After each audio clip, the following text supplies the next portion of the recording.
the world has said, like resiliency, it's a buzzword right now. Like it's still a hot topic. Like people want to learn about it and know about it and how to beat it and all this stuff, right? It's not about like how to walk inside of my values with that. It's okay, well, I was taught all of the secular ways of dealing with it. And so like me and Cam basically said the same thing. Like walking in your values is what he said. And I said, finding your purpose. It's like those nuances that, like the Bible promises. If you walk in your purpose, we're all made for something. If you walk into your purpose, you won't feel burnout. You won't feel like that struggle, that internal pull. We feel that internal pull, that pressure and everything else because we're not walking in what we were made for, Welcome back to the L3. Hey, listen, we have not only a special guest, we had her on before, but this time she's back in the building. But before I introduce our guest, I do want to share that I am a firm believer that every mentor needs a mentor and every coach needs a coach. Our special guest today, not only a certified coach, but now a published author. And so before I introduce her, I'm going to toss it over to Cam and we'll jump right into it. What's up? Like, love, share, subscribe. You guys, so first, before we get started, you guys are going to start to see a shift in the platform because we want to bring value to you guys based off how you're building out there, whether you're a small business, whether you're a leader, whether you're managing a team. And so we want you to come here because you want to be better. And so you will see that as we move forward. So in the building, Stephanie Lodor, now a published author. And I want to read the proud of you. Yes. So when we first had her on, she was in the process of putting it together. And then I remember us talking about like once she publishes, we want to have her back on. So flew in for Cam's retirement, but while she's still here, want to highlight her book, Grief Through Grace, A Young Widow's Journey Through Loss, Growth, and the Power of Hope. Again, ladies and gentlemen, welcome, Stephanie Lodor.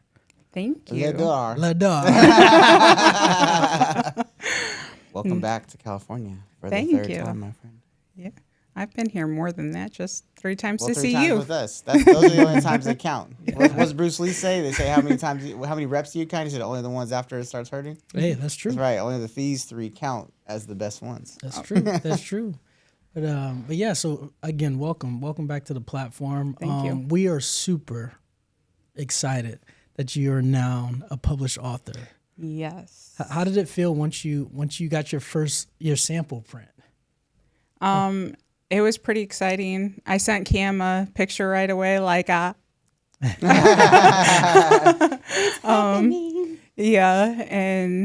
and so I'm in like I struggle because I don't like being in the spotlight, and so like the book is like very personal to me. A lot of my struggles and challenges that I've walked through, and like a lot of things that I never even told other people that I was going through, like my inner monologue. And so like for me, who's a pretty private person, to put all of that into print, I was like, so for me, I still struggle with the idea that people are reading it because I'm private and I know what I put in that book, and I'm like, okay, this is okay. But everybody who's read it has found like immense value from it.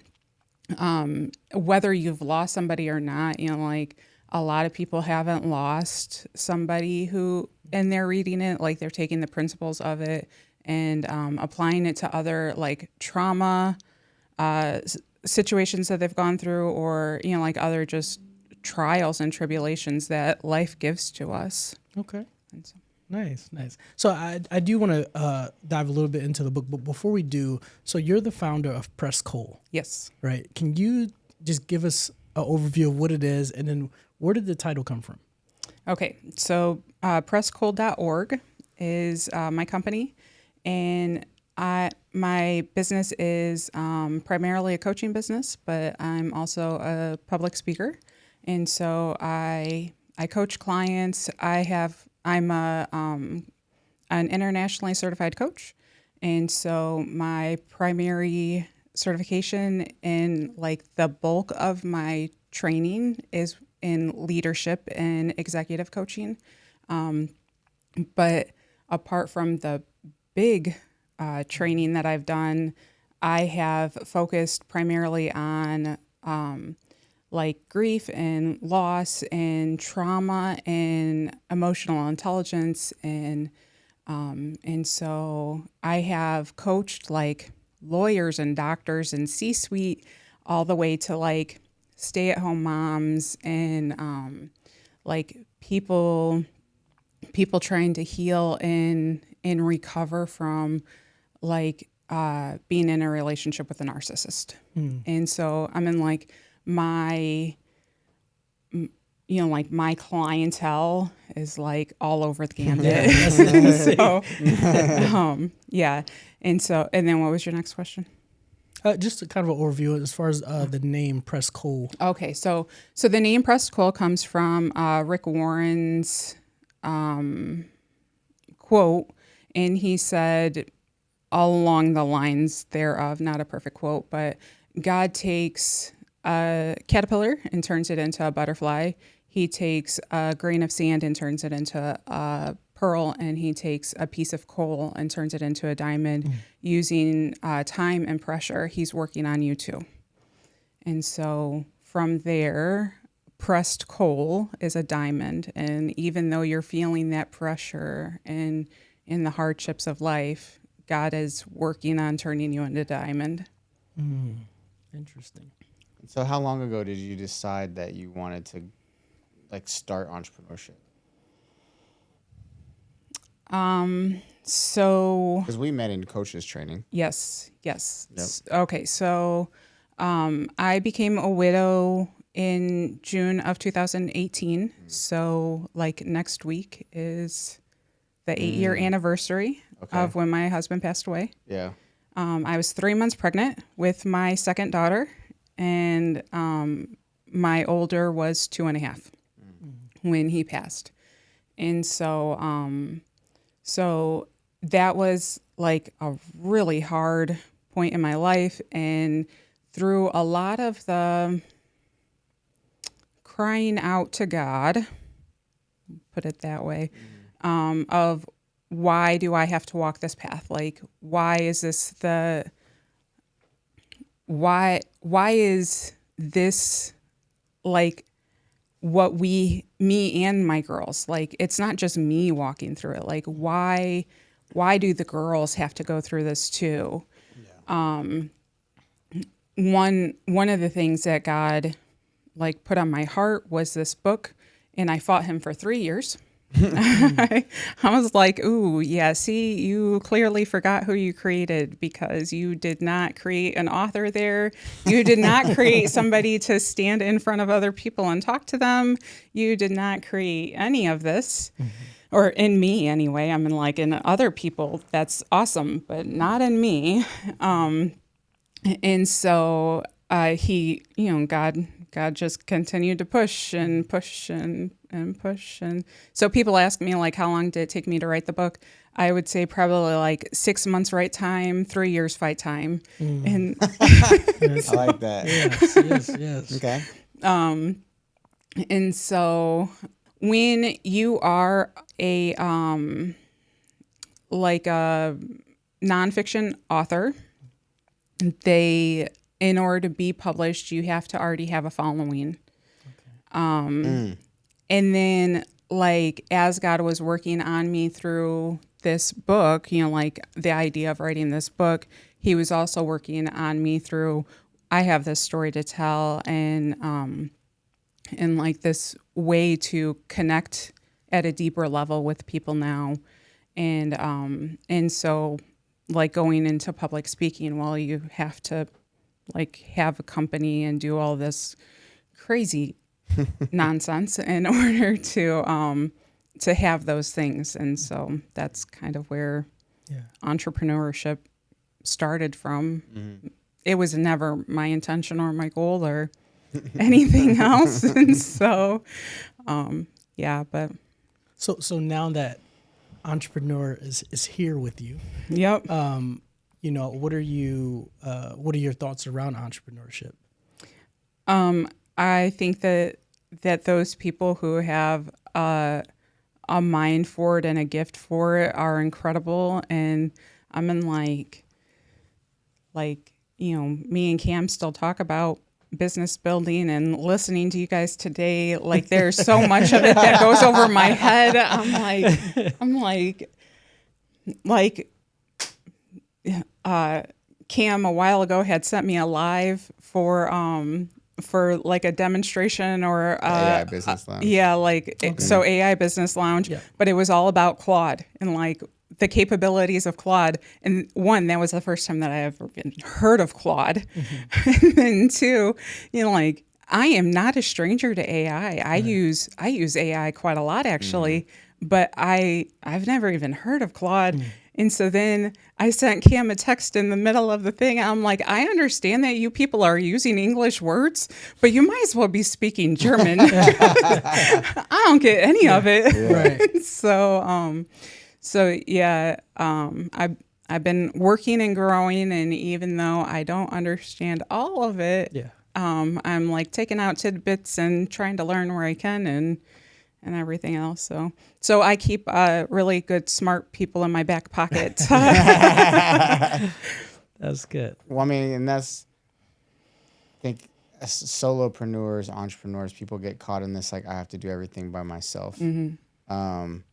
But like, no one ever built anything alone, right? Yeah. Now, that being said, when you're by yourself initially, you do have to figure out a lot of different things, and you have to operate and do those things, right? But you know, with where we are now in the world, like, like you've seen in the last couple hours, like, Yeah. you can multiply yourself relatively fast. Yeah.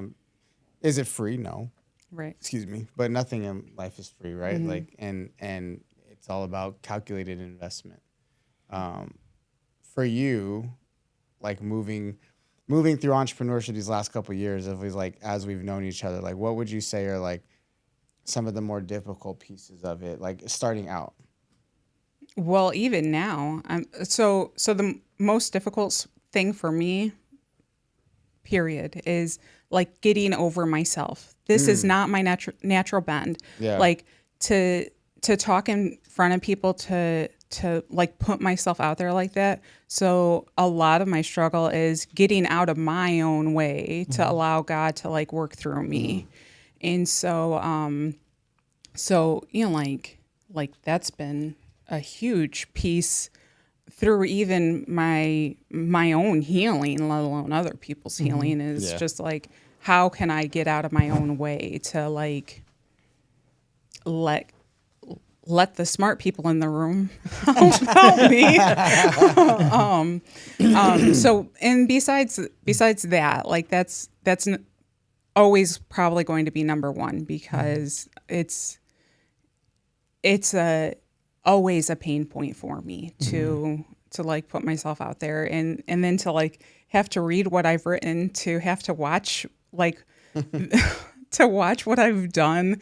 Like it's not a comfortable feeling internally. But then number two is like there's no guidebook on how to like create a business, and everybody wants to sell you their guidebook on how to create a business. Yeah. And they're most of the time garbage and spammy and like they're trying to give you shortcuts, and there ain't no shortcuts. there's no Not to this- shortcuts. To this thing. And a lot of them aren't even applicable. Like Correct. Yeah. like They try to do one size fits all stuff. right, exactly. And that's not helpful. And so I've said it a lot this weekend, being here with like all your business people. I'm like, I have no clue what I'm doing. I don't know how to build this business. Like I need somebody to hold my hand and walk me through how to build up my business, because I have no clue what I'm doing. And so And to that point, that's one of the reasons I kind of started out with like every mentor needs a mentor, every coach needs a coach. And even you're an expert in your field, Yeah. right? There's still room for where you need coaching in those specific sure. areas, Yeah. right? And so I do want to highlight something that you said, because I believe that a lot of people in business like struggle with standing in their own way, right? And one of the things that I've learned and that I've seen around standing in my own way is really like recognizing and understanding who I am. Yeah. And then in addition to understanding who I am, being very, very clear on what I'm trying to achieve. And then the other thing is the affirming yourself, right? I think a lot of people miss that. And you mentioned about mindset. A lot of people miss the transformation about shifting their perspective and their mindset and affirming themselves, because sometimes that self-talk in the mirror, when you're looking at yourself and repeating it over and over and over again, it really, really shifts your perspective without even realizing it, so that you can stop standing in your own way. Right. There's a lot of things lately that I've been working on, like our words are so powerful in whether they're written or said. And so there's so many times that like I'll go to text something and it's like in a negative condemnation. And then I'm like, I get halfway through my sentence and I'm like, delete. How can I say this in a positive way? like, how can I reframe that sentence? And so sometimes you just gotta say what you gotta say.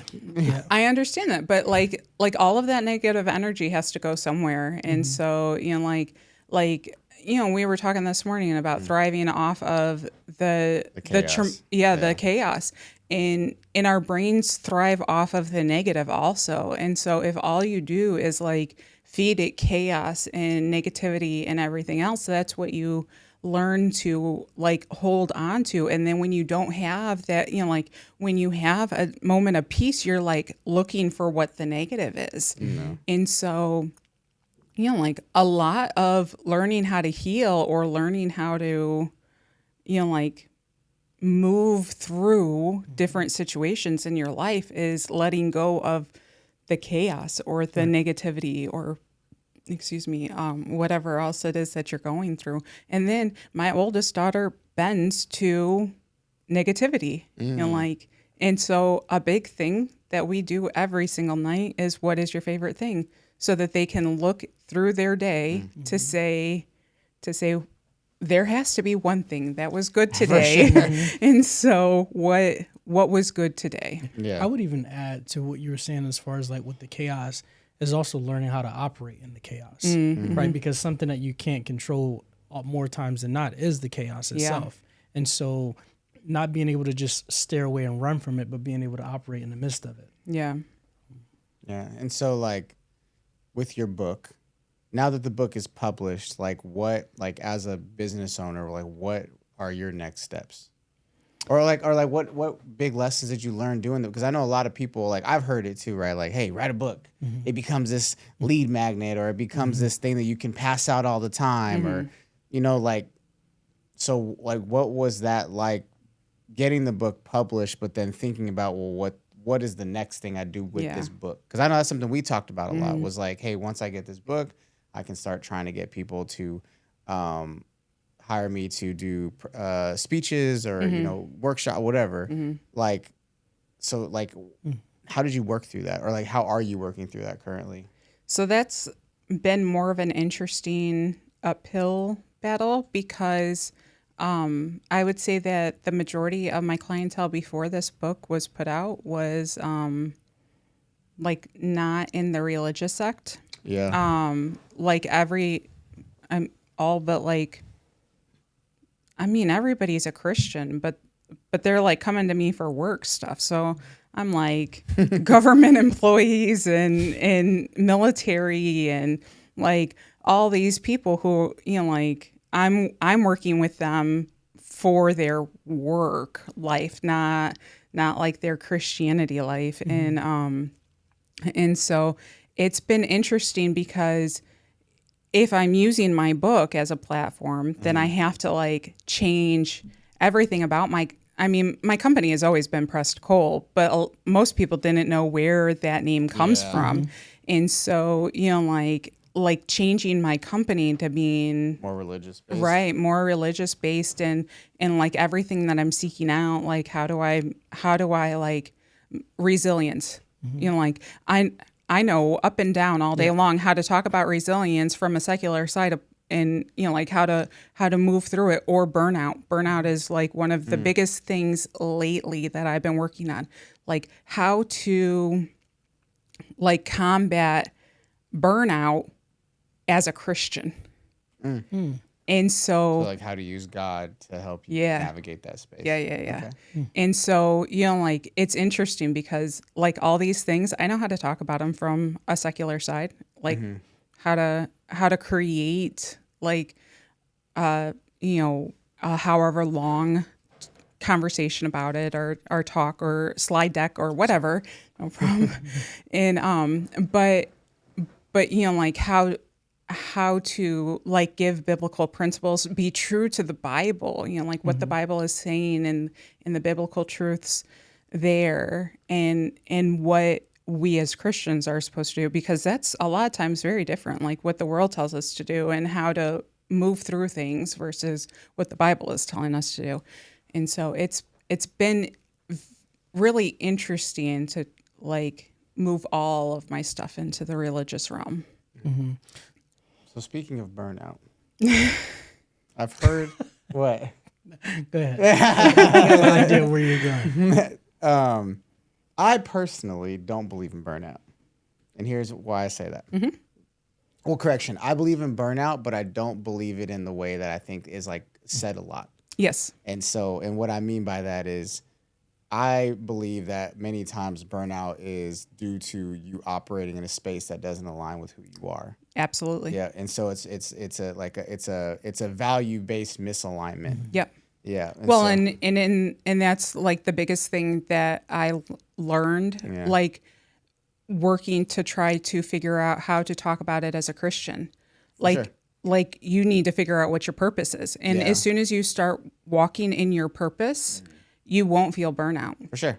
Like you will feel an unexplainable joy. Yeah. And in that joy, you can't feel burnout. Like just like we were talking about, like your brain thriving off of the chaos or the negativity. Like once you start walking in your purpose, you don't need the chaos to thrive. You no longer need that chaos or that negativity to thrive. Yeah. And so like trying to hone in on what your purpose is, and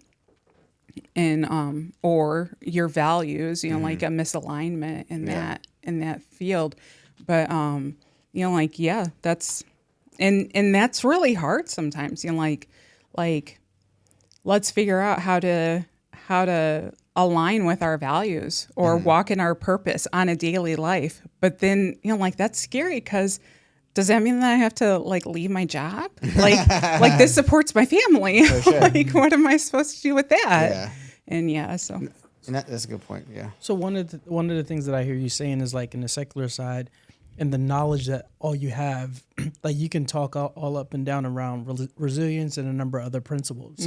But from an entrepreneur standpoint, are you having the challenge of how do I merge that, staying true to my values, but still build my business? Is that where the gap is? So I don't think that that's where the gap is. Not for me anyway. Like I don't think I've ever walked away from or stepped out of my personal values.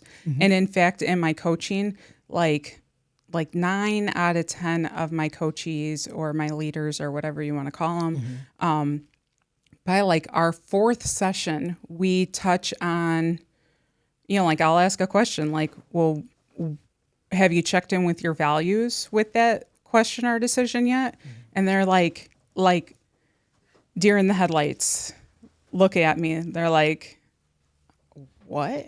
And I have a values exercise to like help them what are these things?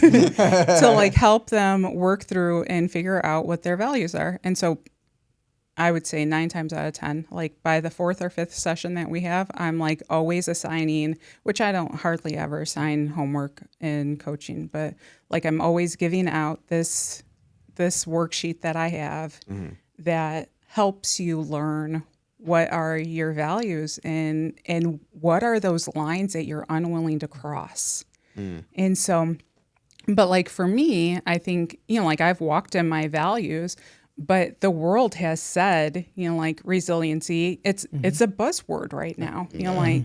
Like Been it's a buzzword for a minute. Yeah. it has it has been a buzzword for a minute. Well, but when we're in the military, so Yeah. it's Yeah. We civilian sector usually comes and we're like yeah. Yeah, but like it's still a hot topic. Like Yeah. people want to learn about it and know about it and how to beat it and all this stuff, right? And so but it's not about like how to walk inside of my values with that. It's okay, well, I was taught all of the secular ways of dealing with it.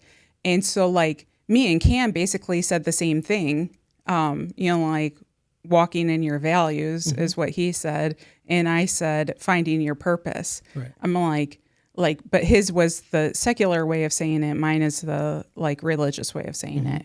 And so, it's like those nuances that, like if you walk in, like the Bible promises, if you walk in your purpose, we're all made for something. If you walk into your purpose, you won't feel burnout. You won't feel like that struggle, that internal pull. We feel that internal pull, that pressure and everything else because we're not walking in what we were made for. So in knowing all of that and hearing you say all that, how do you take all of that, integrate it into your business, to then take your business to your next level, based off of whatever your priorities are over the next 3 to 6 months? That's a really good question, and I don't really have much of an answer for you. So I came out here. I've been real and I've been honest. that's why you my dog. And so like Cam has a great network of people, you included, and like all of you guys have such a great business mind, and thankfully everybody has been so willing to like offer advice and like help me like understand different things that was a misconception before or whatever. And so like yesterday I started a new notes tab in my phone, and I just keep like you'll say something. She's like, one more time. Say it again. Say it into the microphone. I have like a whole running list of once I get home, the things that I need to like start doing. And then it was funny because Chaz was just like making fun of me because I was sitting at the table like working. Yeah. And he's like, she's got like the eyebrows furrowed, like, all this stuff. Yeah. And I was like, these things are making me mad and trying to fight with AI. Would you be willing to share that note with me? Yeah, it's in the other room. Okay. No, I just mean like, because I want to make a piece of content about that. Be like, hey, like my friend flew out here for my retirement. We spent a few days together, and like here's all the notes she was able to take back with her after spending time with like us and our network and our people. Yep. And so speaking of spending time with us, so you've been here in the studio with us for hours and hours just today. Yeah. Right. So we tired, y'all. Yeah. We did my retirement yesterday, and then we were up at 5 to go to the gym, and then we were back at the studio this morning at 9 o'clock. Yes. So since this morning till now, if you could, what's one or two takeaways that or observations that you had that you're taking back with you when you get on the plane around business, entrepreneurship, processes, AI, any of that stuff? So I have been using Perplexity Pro for like, it's been well over a year now, using Perplexity Pro, and Perplexity Pro specifically with my business and how to level up and like do all this stuff. And so today I switched over to Claude. Hey, Anthropic, I want my link, dog. Right. Yeah, and so clip it. Yeah, so I in the other room I have a whole prompt set up to, like what to like questions about my business so that it can like then create agents for me so that it can help my business grow and in other ways and so I feel like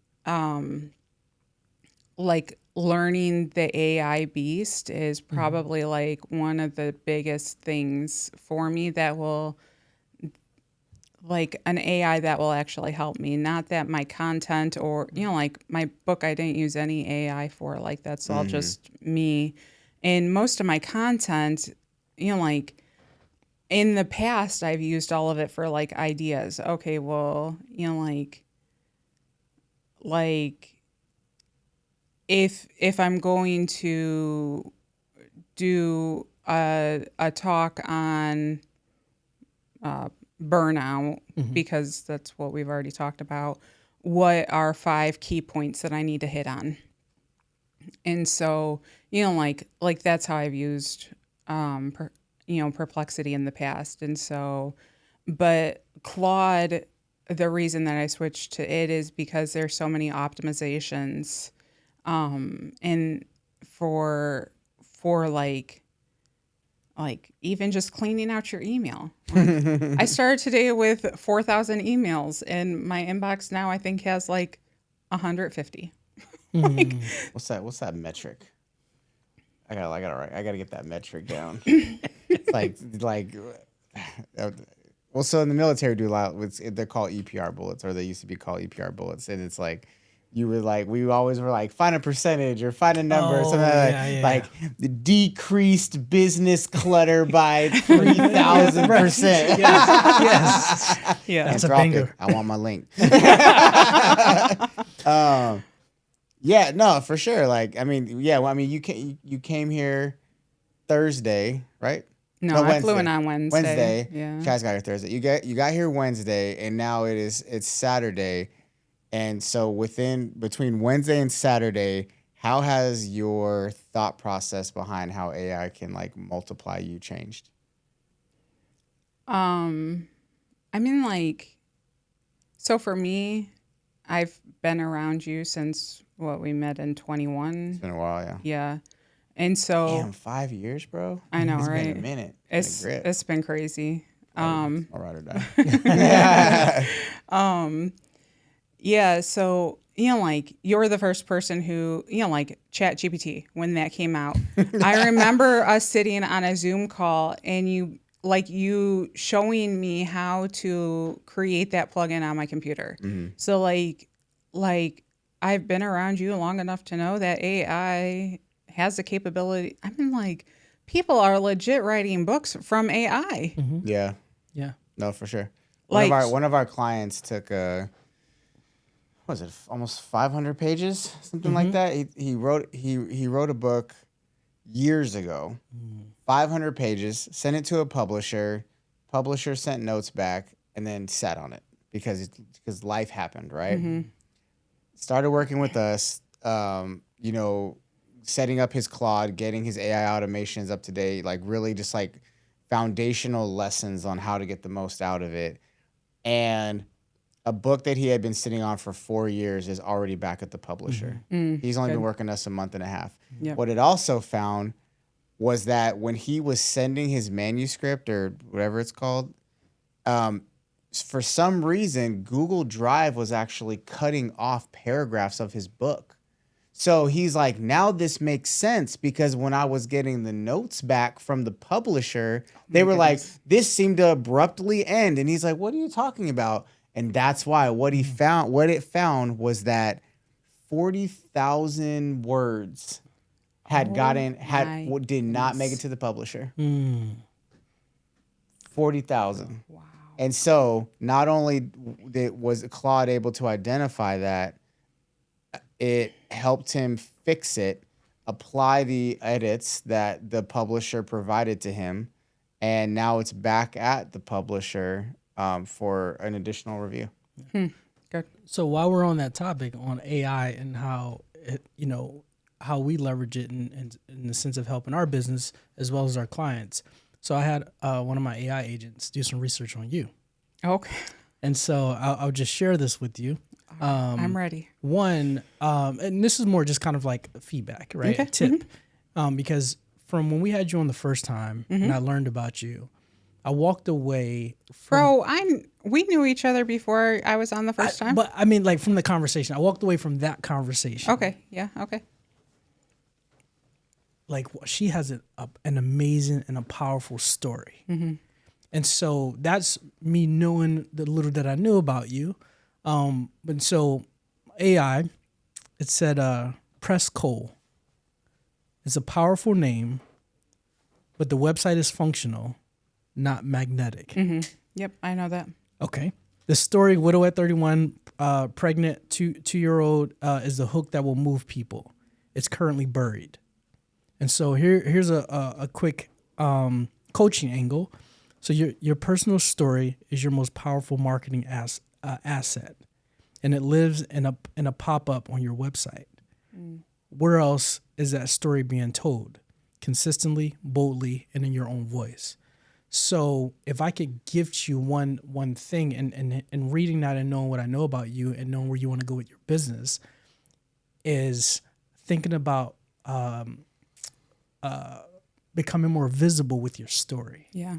Right. And I know you say that you know that, but one of the things that we found with people in business is that they'll know something, most will know something, fewer will act on it. And so the challenge is that we encourage you to leave here and execute on that thing that you already know. Yep. What motivates you? Are you like intrinsically motivated? Are you externally motivated? Is it like, I don't want to let somebody down that I've like made a promise to? Like what moves your needle? And there's no right or wrong answer, but it's like knowing like, are you going to get something done faster because like, you're like, I got to get this done? Or are you pressure? Like, I know me, I'm kind of both. Like I can do a lot of things internally, but like sometimes like if I know that someone's counting on me, I'm gonna move like, or something's about to expire, you know, like I did my VA disability claim the day it was due, you know, and I was just like, oh shit, I knew about it for, you know, I had it 90% complete for 2 weeks. Yeah. But it wasn't until the last day where I was like, all right, everybody, you got to get this done now. But, you know, like, how are you motivated, or like what gets you to move as like quickly? I don't know. I kind of feel like you'd be better to answer that question than me. I mean, what 5 years of listening to me fight about my book. Let me ask you this: if your daughter's checked in with you every day to see if you finished something, so if I like your oldest, if I was like, hey, every day I want you to ask your mom if she Bro, posts don't something. do that. Don't do that to me. Yeah. Well, there you go. Because as a mother, I'm in like so where do I find my motivation? It is to like be able to better our lives, the three of us. And so you know, I fight for like this company, one, because with that book, like you know, I fought with God. He didn't relent with my arguments. And so, you know, I'm trying to be a good steward. And, you know, like I've said ever since Keith's funeral that if my story can help one person, that'll be good enough. yeah, And I truly mean that. And so, you know, like I do believe, you know, like we're taught to pray that, you know, like God would change my heart to be His will, and so I do believe that like this is my heart's desire now, is to do His will, and I like trying to get out of my own way, and so like this is what I want for my life now, to be this entrepreneur, to have. Like, I'm not trying to become Elon Musk and have $1 trillion. $1 zillion, Right?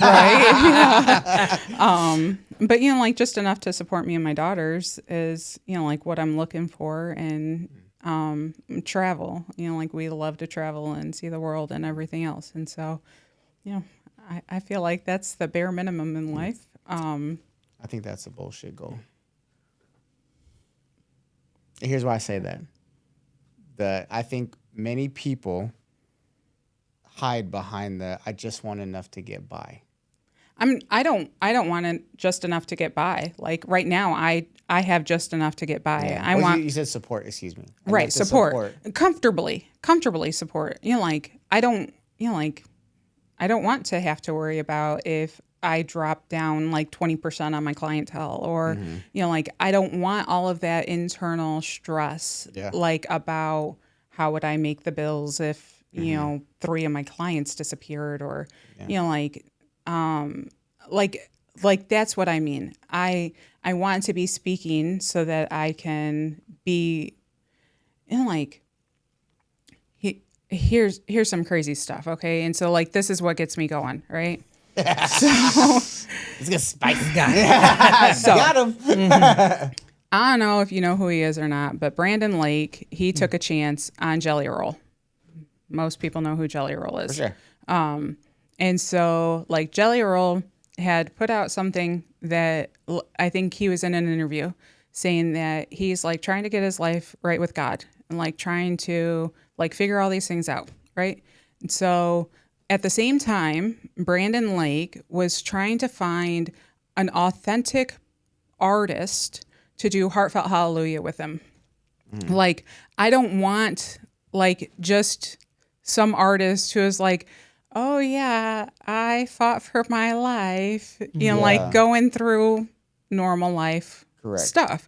He wanted like somebody who's been through the ringer, and who is trying to walk with God, right? Yeah. And so now, because Brandon Lake was a good mentor to Jelly Roll, they went on tour together. Like Jelly Roll saw how he lived his life. Yeah, like Jelly Roll and his wife are like committed Christians. Yeah. Jelly Roll still sells out stadiums. Yeah. Like stadiums. Yeah. And he sings Heartfelt Hallelujah. Like they have praise and worship and like come to Jesus moments every single time that he gets on that stage. For sure. And how incredible is that for the kingdom? Yeah. And so like what do I want? I don't think I will ever sell out stadiums, but I want to be able to say when I meet my maker that I ran the good race, I fought the good fight, and I'm here, and I did what I could do to further the kingdom. And so what pushes me, it's not anything here. I mean, sure, of course, I could live the rest of my life how I'm living now with the girls, and that'll be fine enough. But I don't want to meet my maker and have to explain why I didn't go with the vision that he gave me. For sure. Interesting. Helping 1 million people one at a time fight through grief. 1 million. That's a lot of people, bro. There's your goal, bro. Yeah. That's your mission. Yeah. That's a lot. One at a time. People. And when I heard Cam ask you about what motivates you, as you navigated through that conversation, I heard family, God, and to help one person at a time. Yeah. And I think that, as business owners and entrepreneurs or solopreneurs, people forget to hold on to that anchor as they're thinking about, hey, what processes do I need to scale my business? What do I need? What partnerships? What collaborations, et cetera? Yeah. And that's your gym. So as you do leave here and you go through your notes on the plane, or you get back home and go through your notes, like, I would encourage you to, stay true to the anchor and build off of that. Yeah. Like, let that be the foundation and you build off of that, because with you being you having your story, and you stand true, or having that firm foundation, the people will attract themselves to you, right? Yeah. Like whether it's through your story, whether it's through your book. And I think leaning on that will definitely help as you're standing in front of people, speaking or coaching them, and all of that. And so to all of that, my one of my last questions to you is, when you are impacting these individuals and you want to bring them into the Press Coal ecosystem, when you finish speaking to them or meeting with them, like what's next for them? How do they stay connected with you? What's your process? What's your offer with that? You can email me at Stephanie at So here's a piece of advice, if I may. Yeah. Right? So you have great story, great website is already up, and you have this piece here, right? And so the story and this can be connected, right? And so as you bridge that gap, right? Let's say we finish up a meeting around, and I was just coached by you in some way, shape, or form, right? Oh, by the way, because I already know a piece of your story. Hey, Grief Through Grace. I have this, right? You can order it off of Amazon, et cetera, or you can package it. Yeah. Right. And so just a small tip, but we'll talk offline about some additional stuff. Yeah. So so to that point, with all the people that you've coached, what is an overwhelming thing between all of them that, like, for the most, like high percentage wise, right? Like, what are most of them trying to be coached on? I think for me, it's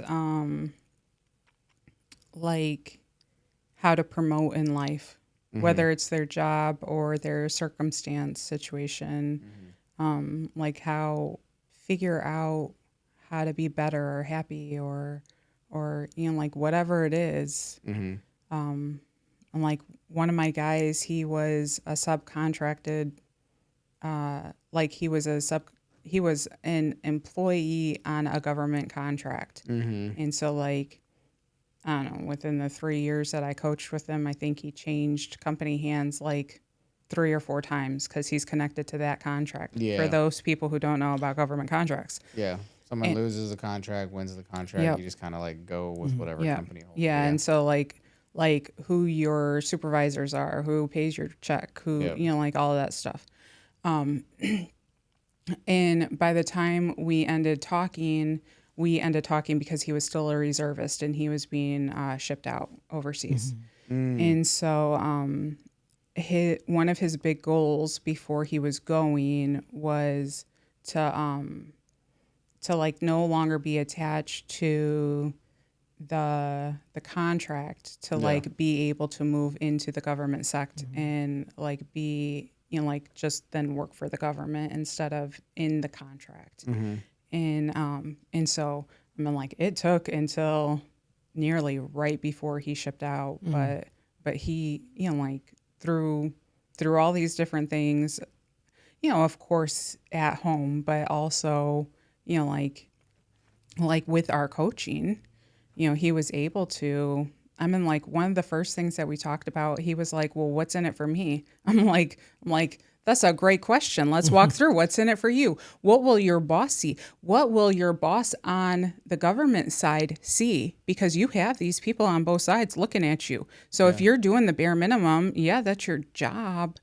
But what is in it for you? That's right. What is in it for you? You want to change, but you want to be promoted. You want to like do all these things, but then your attitude is what's in it for me? Like, nah, bro, let's see what's in it for you. Okay. For sure. And so even his wife, like I talked to his wife, at one point, and she was like, we love Stephanie in this house because there were so many different times that he would say something and I'm like, ooh, did you talk to your wife about that? Like, how does she feel?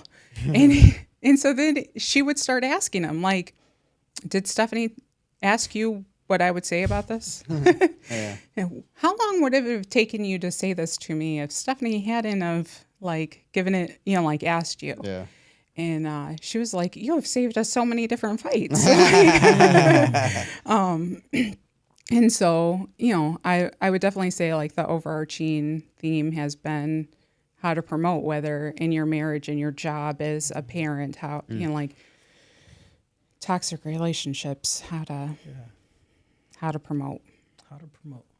I got some lightning round questions. Okay. I have 4 of them. Okay. The first couple of things that pop in your head are from your heart. Okay. All right. Question number 1.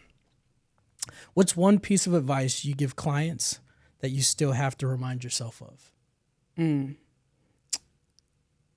Oh, walk with God. grief or PTSD, which is harder to coach through and why? PTSD. Because grief is the emotion. PTSD is the recurring trauma that comes from that emotion. It's easier to heal from. It's easier to heal from the trauma, but like PTSD, like a lot. It's like in your bones, right?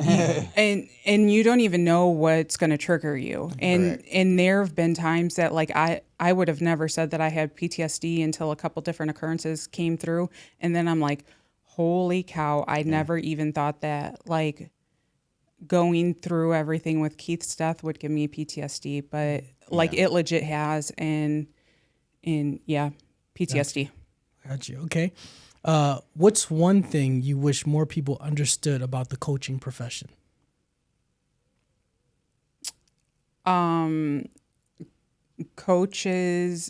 Coaching certificates are a dime a dozen, and just because somebody says that they have a certificate does not mean that they know how to coach. And so vet your coaches, because there's a lot of coaches out there that are not don't have a clue of what the fundamentals of coaching are. And so, vet your coaches, because. And my last question, as I hold your book in my hand, what's the one line from Grief Through Grace you want everyone to carry with them? I'm not sure that it's one line, and it's been too long since I've read it to really be able to think of a quote out of it. But I would say the overarching theme, I didn't say it at the beginning, but I structured my book real quick as a personal element. Each chapter is a personal element, like why did I write this chapter?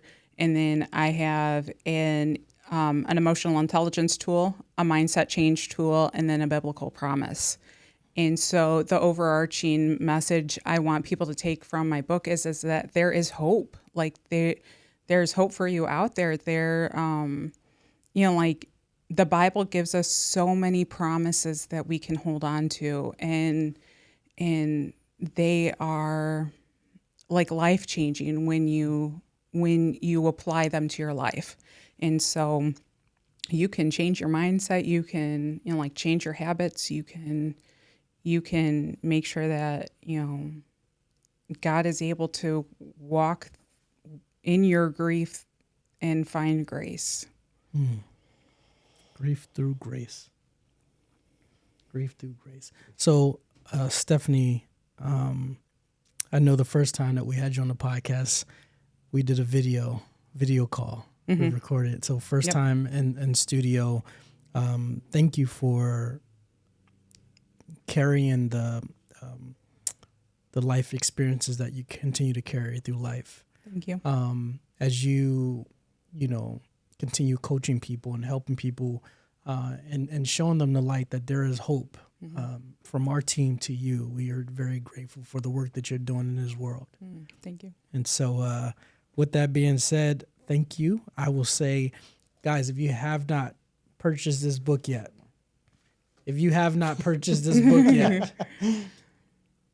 Stephanie's about to tell you where you can find it at to order it. Again, it's Grief Through Grace, a young widow's journey through loss, growth, and the power of hope.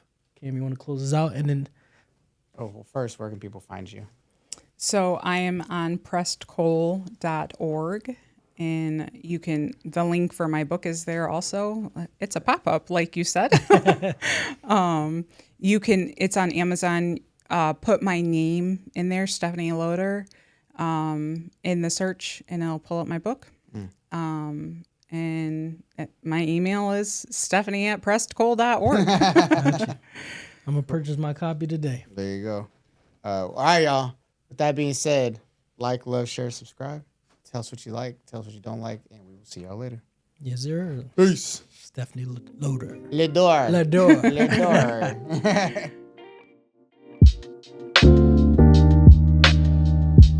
you.